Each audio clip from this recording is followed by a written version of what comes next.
hand over to CA Deepak Gupta ji to take forward the proceedings for today. Deepak ji.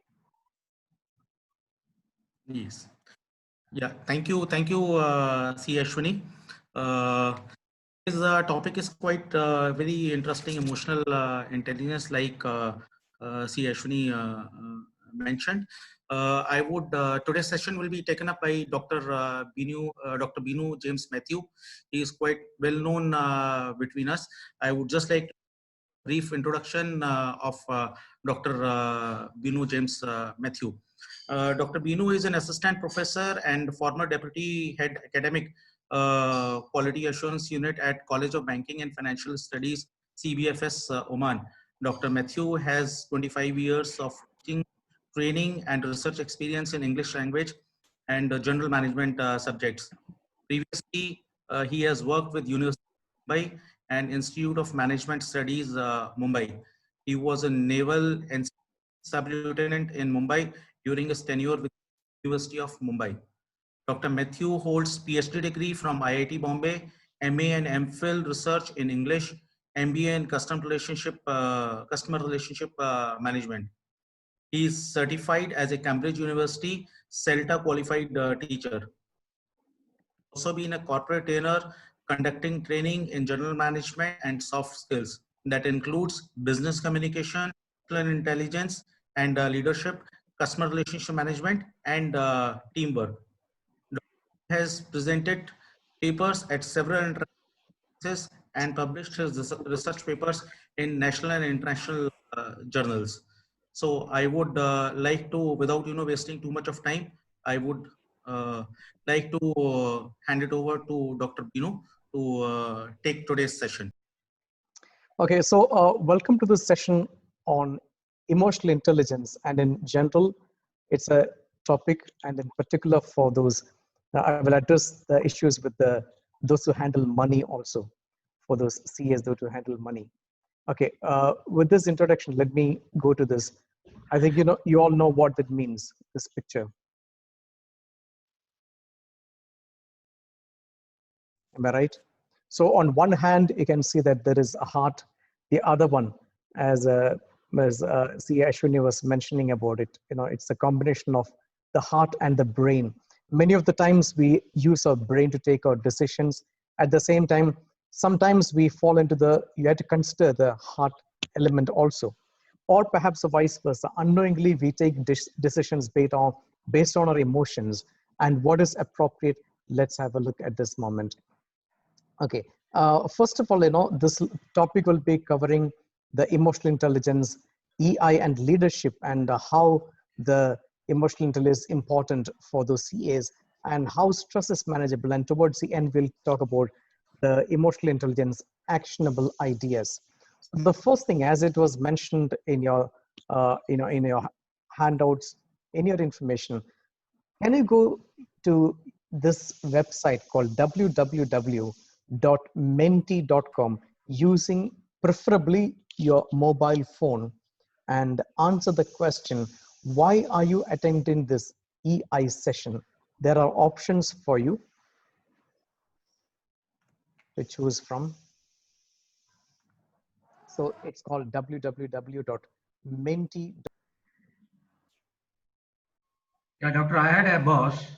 Yeah, you don't have to give the names or name, but why? Yeah, okay.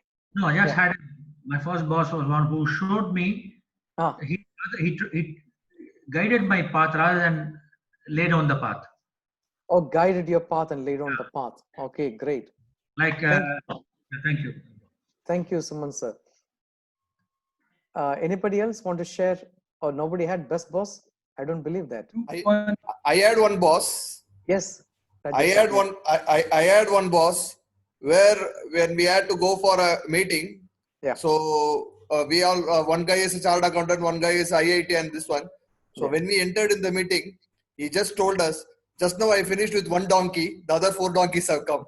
So that really hurt us. So this is one of the worst boss I've seen. Oh, you're talking about group number 2, worst boss. Yeah, thank you. Yeah. Thanks for sharing it, Mr. Rajesh. Yeah. Okay. Hi. Yes, Mr. Radhakrishnan. This is Radhakrishnan. I had a good boss. He's very transparent. and his views doesn't have any hidden agenda, and he gave me empowerment that I had the self-esteem, or what you can call, you don't feel bad, or you always showing the right path. Even if I make a mistake, he doesn't pinpoint. Maybe he is always supportive of what You've used some of those qualitative terms like transparent, and you know, somebody who doesn't take credit for himself or herself. He is sharing the things with the other people. So that's one thing that go. So why did we have this? Now it's a kind of introspection. What do we expect from our bosses?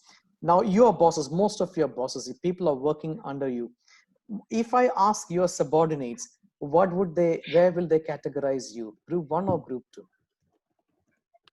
So that's a personal question, but then think about it. Now, I'm sure you all want to be categorized in group 1 as an individual who has a rounded personality. It is most of the things you're positive, you're supportive, you're empathetic.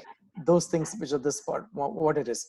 So how can we make a difference in the workplace? There is no place which is not having any problems as such.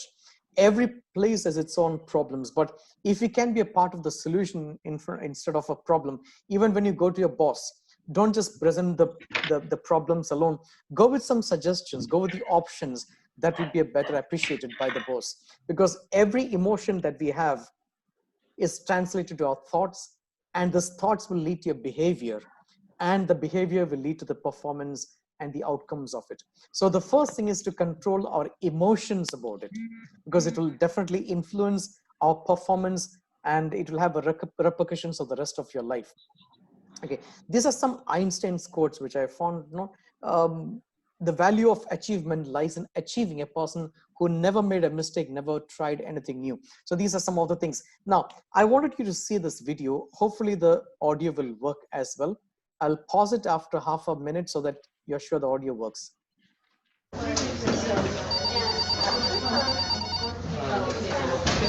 Some of you know this person. I'm sure Jay Shetty. If not, you can have lots of videos on there, lots of motivational videos on it. Now here, I want you to focus on David, what David's focus was. When he was rejected, when he lost a job, he used his emotional intelligence. He's not frustrated, because especially when he realized that now he's crushed by that failure over there in that office, he realized that that's not exactly where he should be. So he tried something differently and found some success in his life. That's what it speaks about it. Now, let me go back to once again, the emotions. Have you heard about the 3 primary colors? What are those 3 primary colors? Any idea? Red, blue, green. Yes, red. Not green. Yellow. Not green. Okay. I never knew about it. No, maybe until I was 35. Maybe, you know, my child came and asked me. Yeah, I learned my primary colors, and I was wondering. And yes, I think it was here Ashwini's, right, who said, which are the primary colors? It's RYB, red, yellow, blue. So all the colors are a combinations of these things. Now, if you search it, just like the primary colors, we all have primary emotions also. Can you name which are the 4 basic emotions? Come on, you can talk. Happiness. Happiness, yes, Mr. Jerry. Happiness.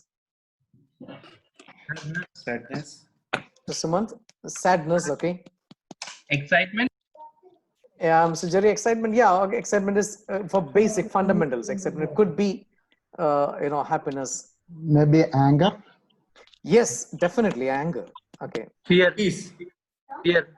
Yes. Okay. So these are the 4 basic emotions. If you have heard, I'm sure we all have it. The madness, you know, mad, sad, glad, and scared. That's what I call it. Mad is anger, sadness, glad, happiness, scared. There are other emotions. If you read in some of the books, they say about, you know, anxiety is there. Sometimes, you know, disgusting could be, but there are basic 4 emotions. Now, how to control these emotions? What are those emotions? Now, these are the 4 basic emotions, and there are 3 secrets to managing your 4 basic emotions, which I'm going to share with you right now. Now, before I share what are the secrets, let's go to menti.com, on your mobile phone. What is the most challenging? What is most challenging for you? Is it controlling my anger, to be assertive, negative thoughts, accepting? Go to www.menti.com. Okay, menti.com, and let me share that menti.com.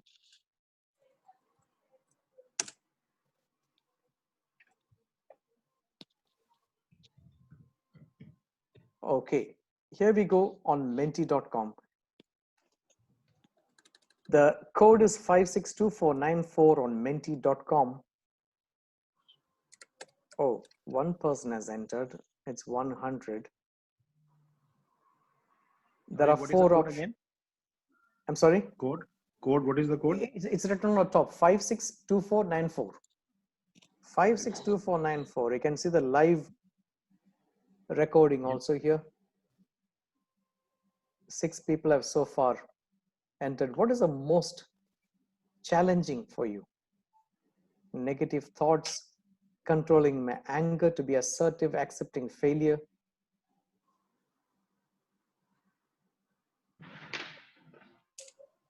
Okay, so far we have got 23 people who have responded to it, and you can see the pie chart, the segments keep changing based on your responses.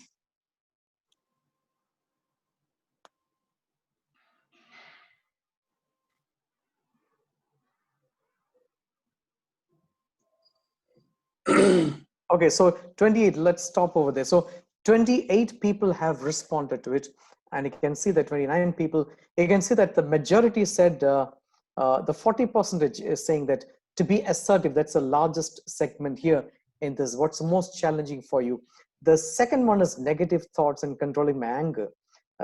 Perhaps I would have chosen sometimes, to be assertive once again. Controlling my anger, I thought many would choose that.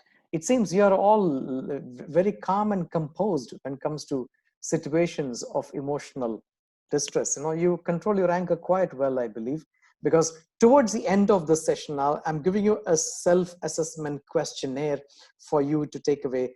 Ashwini will share that with you. I will share it with her. It's a PDF document where you can just answer it by yourself.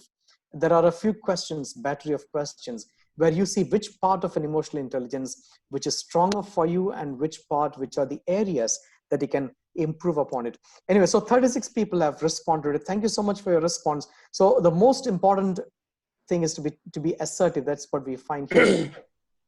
Okay, let's go back to this. What we say, what were the four basic emotions, you remember?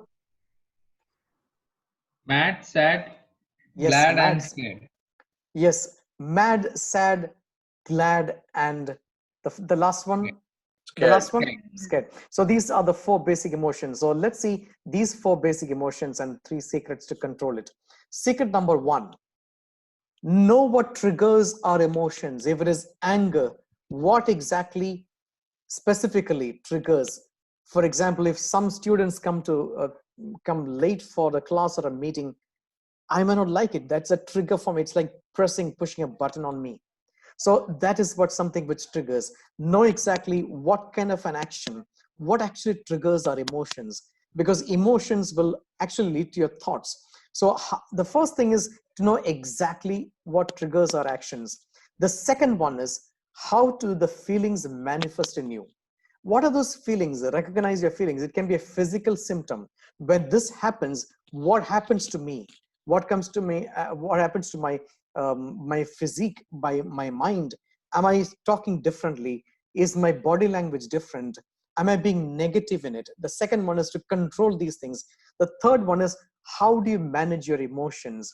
There are lots of people. There's a self-care. We always have different techniques of dealing with it. Check whether these techniques are actually the right ones or not, because towards the end of the session, I'll give you 10 takeaways of how to control the emotional intelligence. Now, see, in the light of these areas, you can reflect on those 10 areas and see how we can improve on this. Active skill is an essential skill for all the managers. Okay, it's a very, very extremely important skill is listening. Good managers listen, observe 80%. They may speak 20% or much less than that. First of all, observe carefully. There can be some kind of hidden situations. The non-verbal the signs and cues are there when somebody speaks to you. Evaluate the message correctly on the basis of verbal as well as non-verbal. Allow silence. Don't interrupt the person when they talk to you. Ask probing questions of concern. Oh, is it? Oh, how? What happened? These are the questions. Acknowledge and respond using paraphrasing, perception checking, and summarizing. So you mean your car was hit by another car? So checking, concept checking questions. That's an active listening thing. Now, when you said about active listening thing, remember when you give a feedback, there can be positive or negative feedback. Both are important as a manager. If it is a feedback which is positive, praise immediately. Someone gets a certificate, someone wins something, the response should be, the positive response should be immediate. They have done a good job. Be specific what you appreciate and how it helps. Let them hear exactly what are you talking about. The specific addressing of that issue should be very important to you. Tell how you feel about this. Tell, what was your feeling when you heard about this. Encourage to repeat in future also, because it's a positive thing. This would motivate and encourage, because that's one of those major roles of a manager, is to motivate, encourage, keep them positive. Now, there are situations where you have to give negative feedback also, but be very clear. When you give negative feedback, reprimand immediately, one-to-one. Never talk to a person's weaknesses or situations of failure in front of others. You have to very personally talk to them, and it need not be in your office.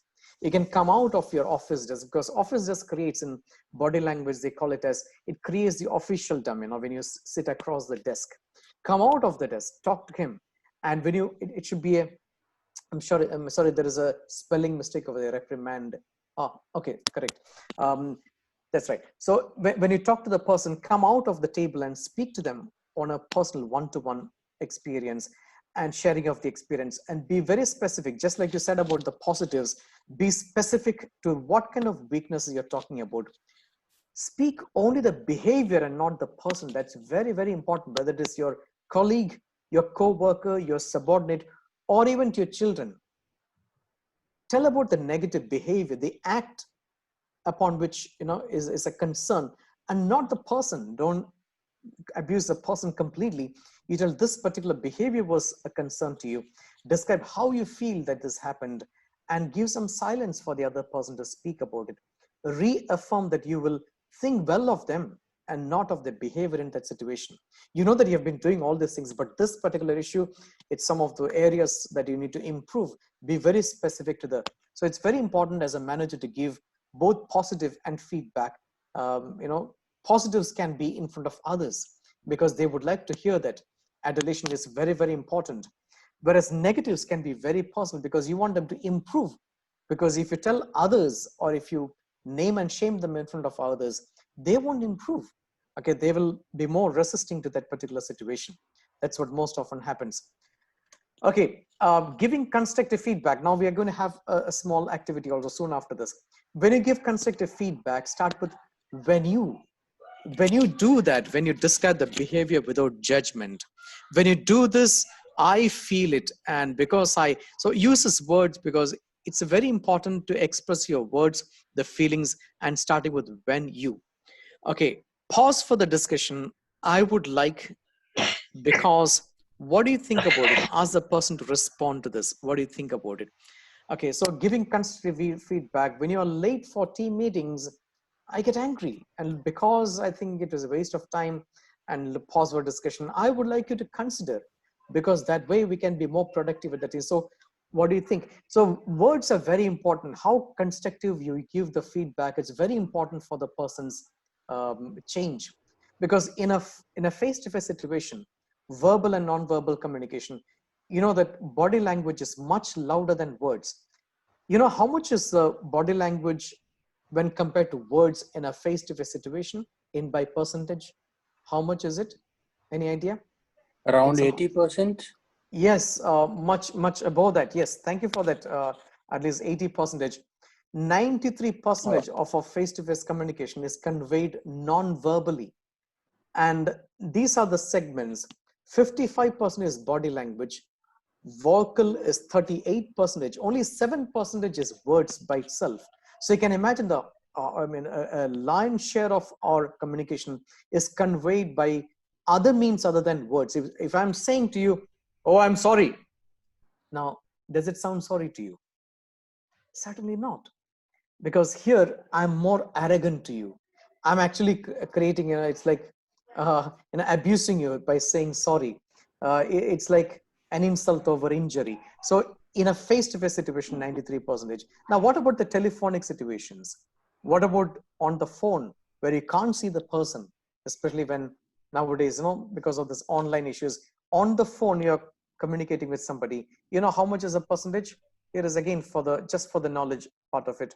On a telephonic communication, 18% is content and 82% is by voice and tone that's conveyed. That's what it says, verbal and non-verbal. Now let's talk about the tiny frogs. I think some of you might have heard about the story of tiny frogs.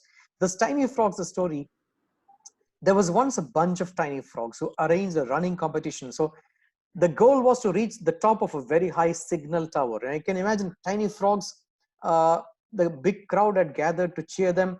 The race began, and honestly, no one in the crowd really believed that the frogs can actually reach the top of the tower. You heard statements such as, it's way too difficult, they will never make it to the top. Or you heard, not a chance that they will succeed, the tower is too high. And the tiny frogs began collapsing one by one, except for those who were in a fresh tempo were climbing higher and higher. The crowd yelled, and then they said, it's so difficult, no one will make it. And more tiny frogs got tired and take it. But one continued to go higher and higher. This one wouldn't give up. And at the end, everyone else had given up climbing the tower, except for this little ones. And everybody wanted to know how this frog managed to do that. And the contestant asked, how did you succeed? How did you get that energy to reach the top? And it seems the winner was deaf. So this speaks about that never listen to people's tendencies to be negative and pessimistic, because they take out the most wonderful dreams and wishes away from you, the ones that you have in heart. Always think about the power which words have. Therefore, be positive, and above all, be deaf when people tell you that you cannot fulfill your dreams. Okay, always tell, I can do this.